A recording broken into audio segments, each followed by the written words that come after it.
que você está fazendo diante daquilo que está contrário ao teu querer? Estamos cercados com situações que não nos agrada, que nos incomoda, nos aborrece, mas o que estamos fazendo para mudar isso? O que estamos fazendo para mudar a nossa vida, a nossa família ou a vida dos outros? A Bíblia narra a história de um homem chamado Elias. Ele nasceu na cidade de Tisbé.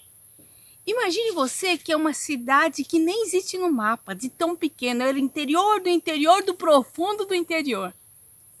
Sem recursos, sem estudo, esse homem entendeu que ele poderia fazer a diferença. Ele entendeu que ele estava na face da terra para uma missão designada por Deus e que tinha chegado o tempo dele fazer essa missão e nada ia detê-lo. Sabe, os seus feitos foram tão gloriosos que até Jesus Cristo mencionou ele como relato de um homem de fé. A Bíblia diz em Tiago 5,17 que mesmo sendo um homem, com as paixões, as dificuldades, as barreiras, igualzinho eu e você, ele superou, ele venceu. Mas o que esse homem entendeu foi que o poder de Deus estava disponível para ele. Ele precisava era crer, ele precisava era colocar em ação, ele precisava fazer com que as coisas de Deus se manifestassem. Tal era a fé, a confiança que esse homem tinha em Deus, que fez a diferença na sua vida. Isso o tornou destemido, de tal ponto que ele desafiou todos os profetas de Baal. Naquela ocasião, o que mais incomodava ele é que uma nação toda havia se afastado do Deus vivo e verdadeiro. E diante dessa situação, ele entendeu que era ele que Deus estava, que podia fazer a diferença. Ele desafiou toda a nação para que se reunisse e o Deus verdadeiro respondesse com fogo. Os profetas de Baal ficaram ali a manhã toda diante desse desafio, convocaram, invocaram os seus deuses e nenhum deles soube responder. Mas quando chegou meio-dia, chegou a vez dele. E quando chegou a vez dele, ele foi ousado a tal ponto, ele cria que Deus respondia, ele cria que Deus estava a favor. É isso que nós precisamos entender. O que está nos detendo é que nós não cremos que Deus, o favor de Deus, o poder de Deus está disponível para que eu faça a diferença na terra, que eu faça a glória de Deus resplandecer.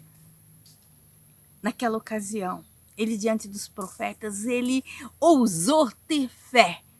Ele abriu cavas, encheu de água, arrumou o altar, jogou água sobre o altar e ali ele colocou o sacrifício. E numa curtíssima oração que ele fez ao Deus Todo-Poderoso, mas com fé, naquela hora o fogo desceu. E toda a nação reconheceu que só existia um Deus, que o poder pertence a Deus. Sim, Elias foi um homem simples, sem recursos. Talvez você esteja olhando, se limitando diante das dificuldades, das barreiras que existem na tua vida, mas olha para a vida de Elias. Elias, mesmo com todas essas barreiras, ele conseguiu fazer milagres extraordinários na face da terra. Ele costumava desafiar, ele chegou diante do rei e deu uma ordem para que não chovesse 3 anos e 6 meses, e assim aconteceu. Ele ressuscitou uma criança, e quantos outros milagres Elias não fez? Porque ele confiava em Deus.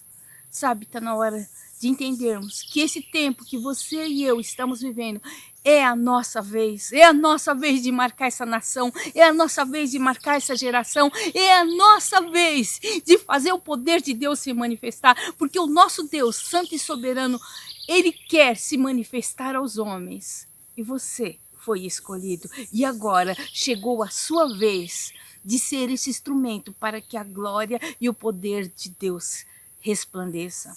Sabe, a vida de Elias foi uma vida extraordinária, tão extraordinária, que ele nem sequer morreu. Deus quer usar a tua vida, entenda, essa é a tua hora, chegou a tua vez, vai! O poder de Deus está aí, a mão de Deus está aí para te atender, para te ajudar. Vai, põe a mão no arado. Deus é contigo. Faça a diferença. Faça os homens conhecer o amor e a soberania de Deus. Um grande abraço. Isabel, canal IDEX.